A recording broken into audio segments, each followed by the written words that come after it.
Welcome back. You're still watching Morning Live. Now, renowned international speaker and author of LEGACIDE and Boredom Slayer, Richard Mulholland, has recently published a new book titled Here Be Dragons. And in this short and highly practical book, Richard shares with us how to use powerful stories to change minds, drive sales, and solve problems. Now, to give us an insight into learning how to win deals and influence ideas by just mastering the eloquent art of storytelling, Richard joins us now on Zoom. Richard, good morning. Welcome to Morning Live. Top of the morning to you. It's wonderful to be here. Richard, speak to us more about this book and why it was important for you to release it, especially at this point in time.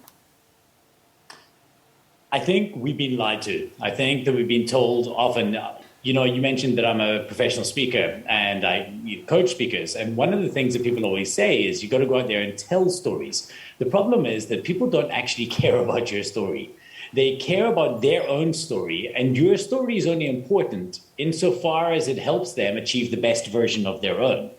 And I kept on getting frustrated about how stories were misused in the context of persuasion and sales and, just basically getting ideas out of your head into other people's. So I wanted to write a tool that moved us from becoming people who told stories to becoming people who sold stories to the other humans to help them. I want to talk about the analogy of dragons. You use that as the base for this book. Tell us a little bit about that. Right. So there's two sides to this. So we often talk about the hero's journey, and the hero's journey talks about, who is the hero? And the biggest problem in sales is that we think that we are. But of course, that's not true. The hero is actually our customer. But the most interesting part of the story is the dragon, because the hero doesn't have anything to do if the dragon doesn't exist. Luke Skywalker from Star Wars wasn't interesting until Darth Vader came along. And so we need to understand what the dragon is. And the dragon represents both the opportunity and the threat. It's a threat because it's between you and your potential, but it's the opportunity because behind that dragon is the treasure. And so if we can, job number 2 for us is to help our customers slay their dragon, but job number 1 is to make sure they see it. And I suppose you need to recognize the dragon as well. For sure, and most people don't. In fact, a lot of time our customers would come to us and they would think that the dragon that they need to slay in their business is clear. But more often than not, what they think the problem in their business is, isn't. The other thing is if we're selling something to somebody, when somebody comes to me and says, hey, this is the problem I need to solve in my business, they're saying the same thing to all your competitors. My job is to make sure that they have a unique problem that only I can solve. So if I can say to them, yes, the problem you're solving is slightly more nuanced and unique, but actually we think we have the right weapon to help you beat it or solve it, and then we win. And that's the core premise, is how can we figure out what unique problems we can solve for our customers and then sell them that problem. Speak to us about the role of storytelling and how it can influence ideas and help win deals. So we need to understand the purpose of a story. A story is just a tool. If you've ever given a dog medicine, you know that it's very, very difficult. So what you do is you wrap the pill you're trying to give them inside some peanut butter. And then they'll take the medicine, because if you try and give them the pill, it's too bitter and they won't swallow it. But of course, if you just give them the peanut butter, they'll love it, but they won't get better. To me, that is what story is in the business context, is that we're telling people a story, the peanut butter, in order to deliver the message, which is the pill. If we can smuggle the pill in there, and I say smuggle, it makes it sound nefarious, but it isn't. But if we're able to get that pill into their brain and make them think, yes, okay, this makes perfect sense, then we win. And so the purpose of a story is that it's a delivery mechanism for a core idea. We see this a lot in the world today with people who have political points of view, say maybe around vaccines and things. The one group is very, very big on telling anecdotal evidence. This is the story, this happened to a person I know, and the other group is very, very big on statistic. The story group needs more statistic, and the statistic group needs more story in order to make that happen. And so far, the two groups haven't really figured that out. And how do you, in a situation like that, bring those two together? Because these are two extremes, and they are dead set on this particular idea. Right. And that's where the power for me of metaphor arrives, is that if we're able to take I think we have to start from the basis of facts and data. So we have to work out what is the payload, what is the pill.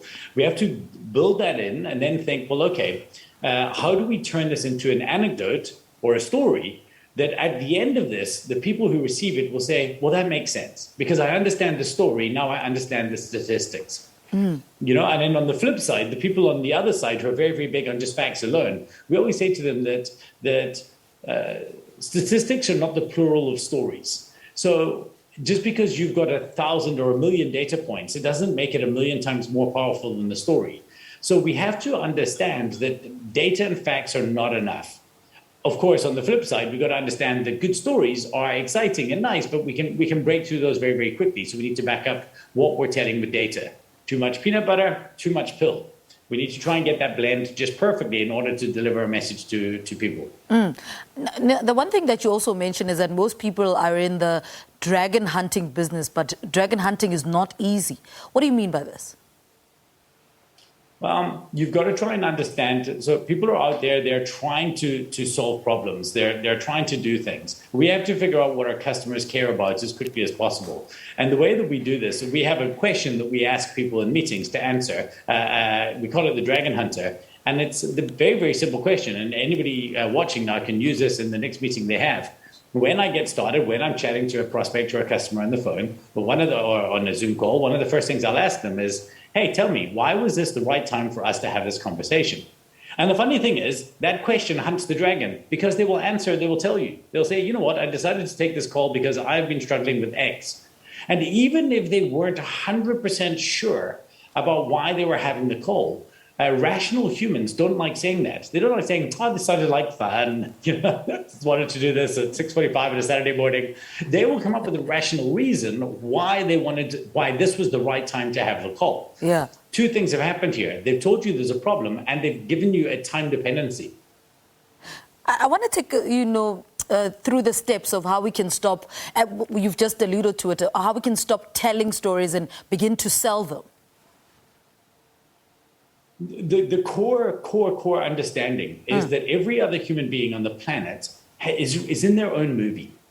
You know, I was walking down the road, in Cape Town International Airport, when you've picked up your bags and there's that long corridor. And I was walking there one day and I saw the person halfway down the corridor who offers you a taxi. And everyone was ignoring it. Everyone was ignoring them. There was a taxi service and people would just, act like, oh, how dare this person interrupt me? How dare they interrupt my long walk to nothing?